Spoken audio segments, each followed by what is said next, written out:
যদি একজন ছাত্র হয়ে থাকেন, যদি একজন অভিভাবক হয়ে থাকেন সচেতন, তাহলে আজকের ভিডিওটা সর্বোচ্চ শেয়ার করবেন।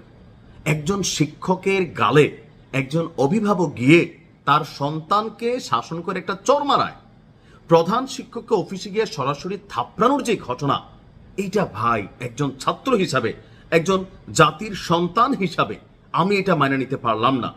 এই ঘটনা যিনি ঘটিয়েছেন তার দৃষ্টান্তমূলক শাস্তি বাংলার জমিনে আমরা দেখতে চাই। আওয়াজ তোলেন, ভিডিওটা সর্বোচ্চ শেয়ার করবেন। ঘটনা শুনলে আশ্চর্য হবেন, কি জমানা আসছে। আমার আব্বা যখন আমার স্কুলে ভর্তি করতে নিছে, আমি ক্লাস 5-এর ট্যালেন্ট পুলে বৃত্তি পাওয়া ছেলে, তো আমার যখন স্কুলে ভর্তি করতে নিছে তখন হেড স্যারের কাছে বলে আসছিল হাড্ডিগুলো রাইখা চামড়াগুলো তুলে ফেলেন, সাররা জালিবেদ দিয়া বাইরেই। তো সেই বাড়ি খাইয়া খাইয়া আজকের দিনে আপনাদের সামনে ইলি নাইম অথবা নাইম ইলি নাইম কুড়িয়া যে জায়গা থেকে আমাকে দেখেন, জানি না কতটুকু শিখতে পারছি, তবে যতটুকু শিখছি যে এত লক্ষ লক্ষ মানুষ দেখেন, এটা আমার শিক্ষকদেরই অবদান। আজকে সেই শিক্ষকদের পক্ষ হয়ে এই কথাটা বলতে চাই। ঘটনা হচ্ছে চুয়াডাঙ্গা শহরের ফার্মপাড়া সরকারি প্রাথমিক বিদ্যালয়ের একটা ঘটনা। ঘটনাটি হচ্ছে বিদ্যালয়ে সকালের সমাবেশে দ্বিতীয় শ্রেণীর অর্থাৎ ক্লাস 2-এর 2 শিক্ষার্থী, তাদের মধ্যে ঝগড়াঝাটি হয়, অর্থাৎ হাতাহাতিতে জড়ায়। তো যিনি প্রধান শিক্ষিকা ছিলেন কাবেরী করিম 2 ছাত্রকে ডেকে এনে কাদের কারণ জানতে চান এবং তিনি শাসনের অংশ হিসাবে 2 শিক্ষার্থীকে একটি করে চড় দেন। আবার চড় জোরে লাগুক আস্তে লাগুক মারামারি করছে, তিনি একটা পানিশমেন্ট দিচ্ছে, একটা থাপ্পড়। এখন এই থাপ্পড়ের ঘটনার পর এক শিক্ষার্থী সে বাড়িতে গিয়া তার বাবারে জানাইছে, তার মায়েরে জানাইছে, অতি আদরের লাডলা। এগুলাই বড় হইয়া এই দেশটারে নষ্ট করে, এগুলাই বড় হইয়া মানে কি যে শব্দ বলবো আপনারা কমেন্টে লিখা দিতে পারেন যে কি কি বলা যায়।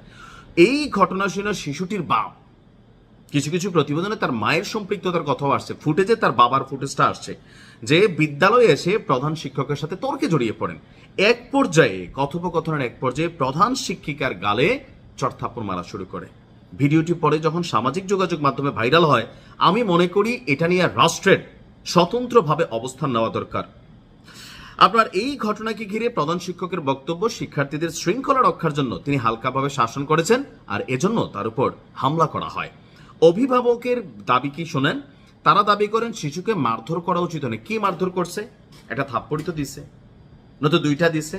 তো সেই জন্য এ নিয়ে কথা বলতে গিয়ে উত্তেজনা তৈরি হয়। কিছু প্রতিবেদনে অভিভাবক আরো দাবি করেছে যে কথোপকথনের সময় প্রধান শিক্ষিকার আচরণে তিনি মানে ক্ষুব্ধ হয়েছেন।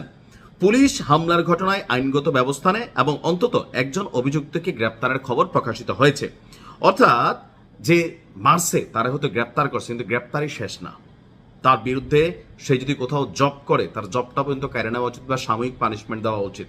দেখেন, এই যে শাসন উঠে গেছে, শিক্ষকের হাত থেকে ব্যাত উঠে গেছে, আজকের দিনে আপনি কতটুকু পাচ্ছেন শিক্ষার মান বা আমাদের সামাজিক অবস্থান? এই যে ইয়াং জেনারেশন যারা আছে, ফেসবুকে এক একজন লায়লা মজনু সাজ্জা ঘুরে, বাপ বিদেশে আমরা কামলা দেই, আমাদের সন্তানরা এই দেশে ইয়ামার 115 ড্রিম বাইক এগুলা চালায়, ওই স্কুলের 8 আর 9-এর মাইয়া পাইন্টে ভাগাই নিয়ে বিয়ে করে ফেলে, তার বাপ এখনো বিদেশ করে তে বউ লইয়া ঘরে ঘুমাই থাকে আরামসে এসি চালাইয়া, তার মা তার বাপরে ছাড়া এখনো তিনি দিন কাটাচ্ছেন।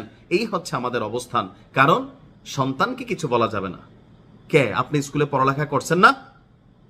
আপনি বেয়াদব হয়ে গেছেন ভাই। কিভাবে আপনি এই ঘটনা করতে পারেন? কিছু কিছু জায়গায় আছে যে মানে অতিরিক্ত মারধর করা হয়, জালিবেদ্দের বাইরে রক্তাক্ত, সেটা আলাদা। সেটা বেলা অবশ্যই শিক্ষককেও একটা শাসনের একটা লিমিটেশন আছে। আমরাও এটা বলি না যে ব্রুটালি বা অন্যভাবে কোনো রকম শাসন করা হবে, কিন্তু এই ধরনের ছোটখাটো শাসনের জন্য একজন অভিভাবক হিসাবে আপনি যদি এই ধরনের ঘটনা করেন, আপনাকে কি ধরনের শাস্তি দেওয়া যেতে পারে? আপনি আপনার সন্তানের জীবনটা নিজ হাতে নষ্ট করছেন, মনে রাখেন। এই সন্তান নিয়ে হয়তো কোনো একদিন আমি বুড়া হয়ে যাবো, নিউজ করতে পারলে এমন দিন না আনুক। আপনাকে বা আপনার সন্তানকে আল্লাহ হেদায়েত দান করুক। আসসালামু আলাইকুম।